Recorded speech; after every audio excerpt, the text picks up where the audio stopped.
Right now, we're seeing a notable surge in crypto sentiment, with a sentiment score of plus 0.203 and momentum up by plus 0.600.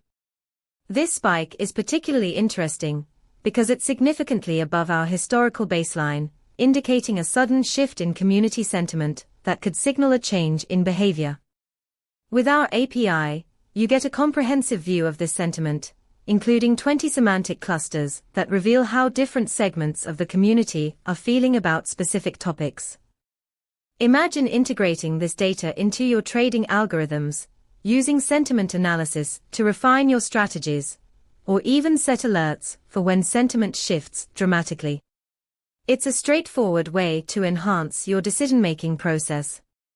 For more technical details, head over to pulsebit.loj enterprise.com/docs.